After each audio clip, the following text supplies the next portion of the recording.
தீபம் அகர்பத்தி ஒரு தெய்வீக அனுபவம்.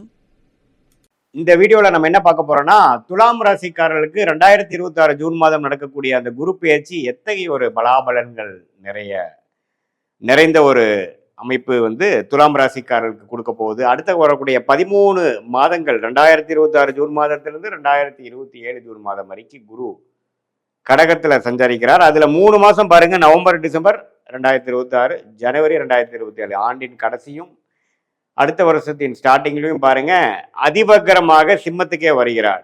துலாம் ராசிக்காரர்களுக்கு முதல் 5 மாதங்கள் அவர் 10ஆம் இடத்துக்கு சில தொழில் வேலை மாற்றங்களை கொடுத்து, அதுக்கப்புறம் நவம்பர் டிசம்பர் ஜனவரி மாதம் 11ஆம் இடத்துக்கு நல்ல சில சிறப்பான சில நல்ல விஷயங்கள், லாபங்கள், சுப விஷயங்கள் எல்லாமே கொடுக்கக்கூடிய அமைப்பு துலாம் ராசிக்காரருக்கு இந்த குரு பயிற்சி கண்டிப்பாக கொடுக்கிறது. நம்ம சயின்டிபிக் வேதிக் அஸ்ட்ராலஜி முறையில் எதையும் மிகைப்படுத்தாமல் உள்ளதுவாறு அறிவியல் சார்ந்த ஜோதிட கருத்துக்களை மட்டும் நம்ம பார்க்க போறோம். பரிகாரங்கள் அது மாதிரி மூட நம்பிக்கைக்குள்ள போறது இல்லை.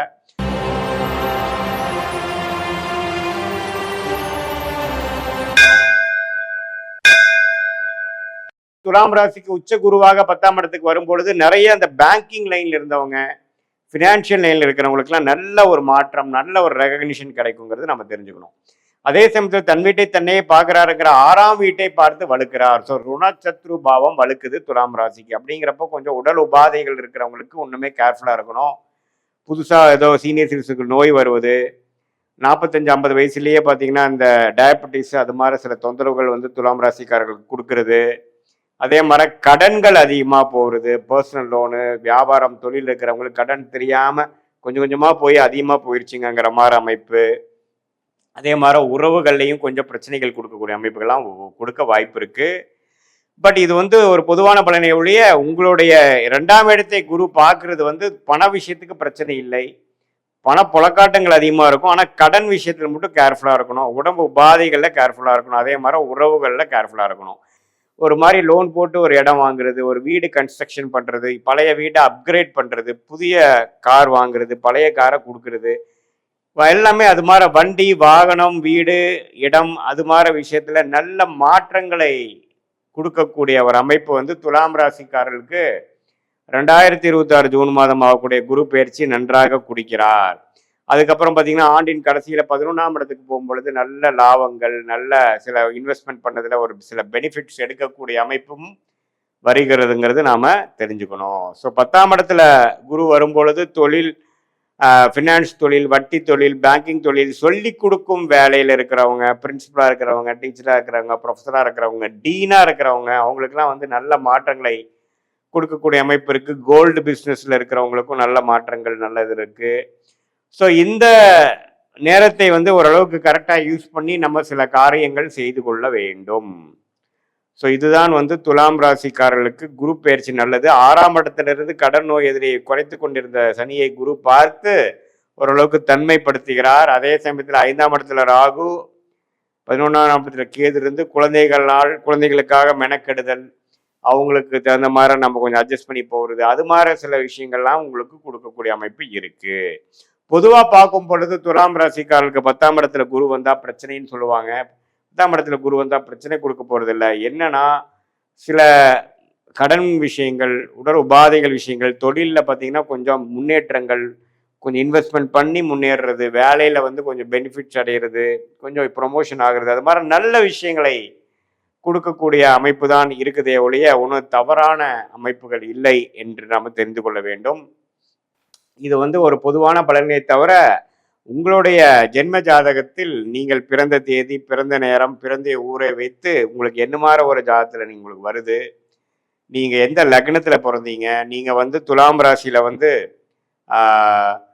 சுவாதி நட்சத்திரத்தில் பிறந்தீங்களா, விசாக நட்சத்திரத்தில் பிறந்தீங்களா, சித்திர நட்சத்திரத்தில் பிறந்தீங்களாங்கிறதெல்லாம் எல்லாம் ஆராய்ந்து அதுக்கு தகுந்த மாதிரி நம்மளுடைய சயின்டிபிக் வேதிக் அஸ்ட்ராலஜி முறையில் துல்லியமான, மிகைப்படுத்தாமல் உள்ளவாறு நம்மளுடைய பலாபலன்களை பார்த்து எது மாதிரி விஷயங்கள் ஷார்ட் டேர்மில் வரக்கூடிய அமைப்பு இருக்குது, பாஸ்ட் எப்படி இருந்தது, ப்ரெசன்ட் எப்படி போயிட்டுருக்கு, கெட்டதெல்லாம் முடிஞ்சிருச்சா, உண்மையில் நடக்கிறதெல்லாம் நல்லதா, அல்லது ஒன்றுமே சில பிரச்சனைகள் இருக்கா, எதுமாற நேரத்தில் எதுமாற விஷயங்கள் எடுக்கலாம், நமக்கு வேலை மாற்றம் தொழில் மாற்றம் எப்போ வருது, எதுமாற டைமில் நம்ம கடனை அடைக்க முடியும், எதுமாற டைமில் உடம்பு உபாதைகள் குறையும், குழந்தை செல்வம் எப்போ கிடைக்கும், கல்யாணம் எப்போ நடக்குங்கிற மாதிரி ஒரு ஒரு வயதினருக்கும் அவங்கவுங்களுடைய ஸ்டேஜஸ் இன் லைஃப்க்கு தேவையான கிளாரிட்டி, தேவையான வாழ்க்கையோட அமைப்புகளோட எப்படி நமக்கு காத்திருக்கிறது, நம்மளுடைய பிராப்தங்கள் என்ன, நம்மளுடைய தோஷங்கள் என்ன, நம்மளுடைய கர்மா என்ன அப்படிங்கிறதெல்லாம் தெரிந்து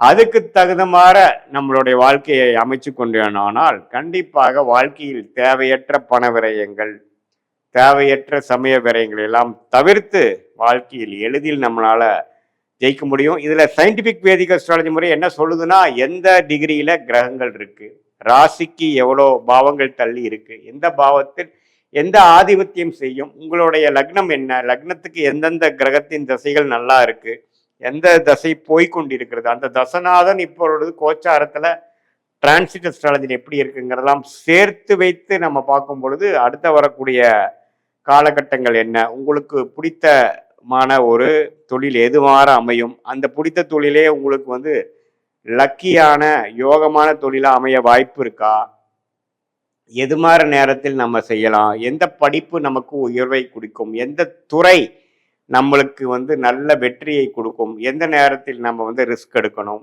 எந்த நேரத்தில் நம்ம அடக்கி வாசிக்கணுங்கிறதெல்லாம் நம்மளுடைய லக்னம், நம்மளுடைய ராசி, நம்மளுடைய நட்சத்திரம், நமக்கு நடக்கக்கூடிய கிரகத்தின் தசைகள், புக்திகள், புக்தியை டிவைட் பண்ணால் அந்தரம், அந்தரத்தை டிவைட் பண்ணால் சூக்ஷமத்தை வைத்து டிகிரி அடிப்படையில் எதையும் நாம் தீர ஆராயாமல் அப்படியே நம்ம பரிகாரங்கள் அது மாதிரி விஷயங்கள் போகலாமல் உள்ளது உள்ளவாறு ஒரு கிரகம் ஒரு நட்சத்திரத்தில் எப்படி இருக்கிறார், ரெண்டு பேர்த்துக்குள்ள டிஃப்ரென்ஸ் என்ன, எவ்வளோ தூரம் தள்ளி இருக்கிறார்கள், உங்கள் லக்னம் எது மாதிரி இருக்கு, எந்த மாதிரி லக்னமும் சில பேர்த்துக்கு பார்த்தீங்கன்னா லக்னமும் ராசியும் ஒன்றா இருக்கும், அது எப்படி வேலை செய்ய போகுது, அல்லது லக்னம் வேற ராசி வேறையா அப்படிங்கிற மாதிரி வருது, உங்களுடைய தசை நடக்கிறது ராசி அதிபதியாக இருக்கா, லக்னாதிபதியாக இருக்கிறதா, அல்லது ராஜயோகாதிபதியாக நடந்து கொண்டு இருக்கிறதா, அல்லது வரக்கூடாத தசைகளாக இருக்கிறதா, அந்த தசை எப்போ நம்ம முடிச்சுக்கலாம், எந்த நேரத்துக்கு அப்புறம் நல்ல நேரங்கள் இருக்கு அப்படிங்கிறதெல்லாம் நாம துலாம் ராசிக்காரர்களுக்கு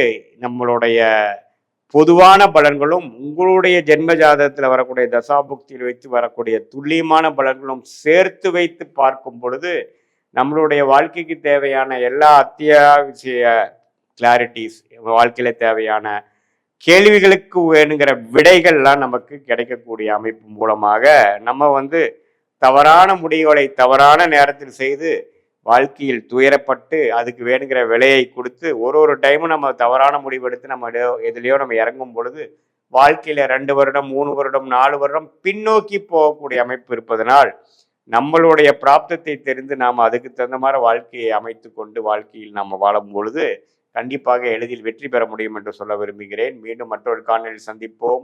நன்றி, வணக்கம்.